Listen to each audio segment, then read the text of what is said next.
So I love sowing seeds at this time of year because the plants that result are going to last me for such a long time. You know, I'll be harvesting them continuously all the way through late autumn and winter, and often well into spring from a single sowing. It's fantastic. So let's get started. I'll show you how I do it and what I'm sowing. So I thought I'd show you some of my seed sowing and pricking out today. And here we've got one of 3 trays of lamb's lettuce. I oversowed this, so I sowed a pinch in each module of about 3 seeds. Not every one of them got 3 seeds germinated, and there was a few stations where nothing germinated at all, so I just pricked out spares from here and filled in all the gaps. And once they're just a little bit bigger, then I'll start thinning them out to 1 seed per module, like that. So that's the lamb's lettuce. I've got 3 trays. So next up I've got guardsman salad onions, and I sowed these 9 seeds per module, and so these will be ready in spring because 9 seeds take a long time to grow.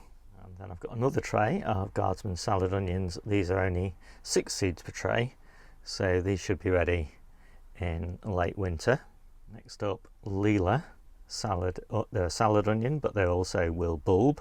So I've sown half of this tray with 6 seeds per module, and the other half with 3 seeds per module. So this half will be for bulbing in sort of May, June time, and this side will be for eating salad onions. And you're probably wondering, you know, why the holes are still here. Well, I just haven't covered them over yet, so I will just cover them over with compost in a second.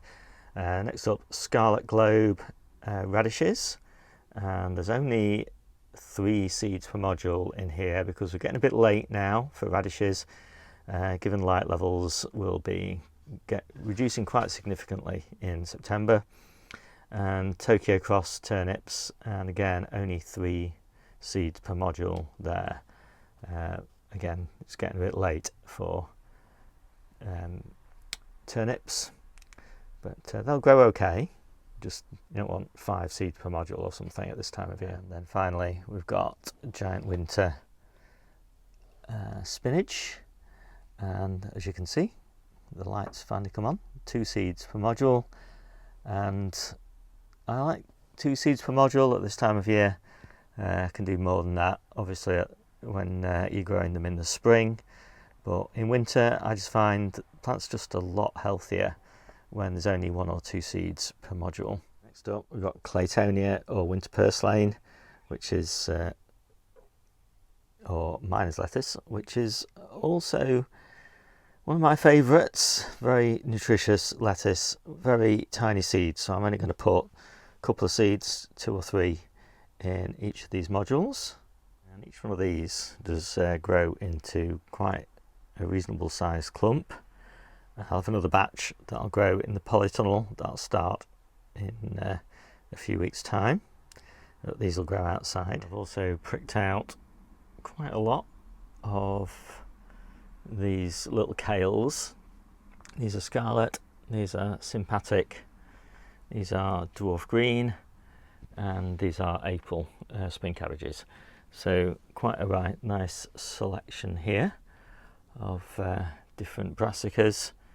All the kales are going to grow undercover in one of my low tunnels as soon as I can get one free of peppers, and the spring cabbages will grow outside, of course. And then finally, these are the lettuces that we'll be eating in autumn up until about November, when the ones in the polytunnel are ready. And these will start life outside and then go under a cold frame or a low tunnel, depending on whatever's spare at the time. So we've got Roxy, which is mainly a germination test because this is my favourite, one of my favourite winter lettuces. I've not used it since last winter, so there's a lot of seeds in there. Navara, I know that's good seed, so not very many in there. Really red deer tongue, not many seeds in there. That's quite an expensive seed actually. Flashy busher oak, really great autumn lettuce.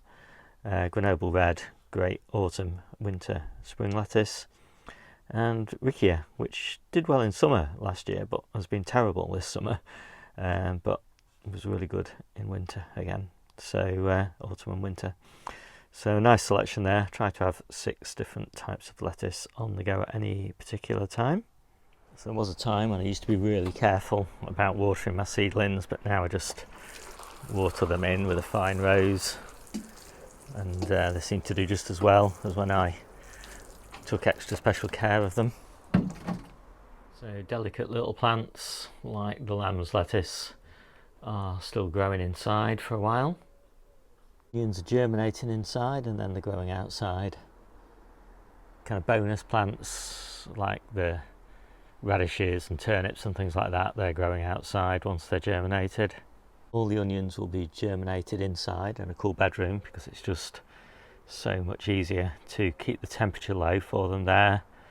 Same with the miner's lettuce, and those little lettuces, they'll probably just be in the conservatory on a shelf somewhere waiting to germinate. So if you want more details on anything that I talked about in this video and all the other aspects of gardening, then I've got a free ebook. It's linked down below in the description, and yeah, take a read if you want and give me some feedback. My name's Steve, this is the Seaside Kitchen Garden and Allotment channel, and I'll see you soon.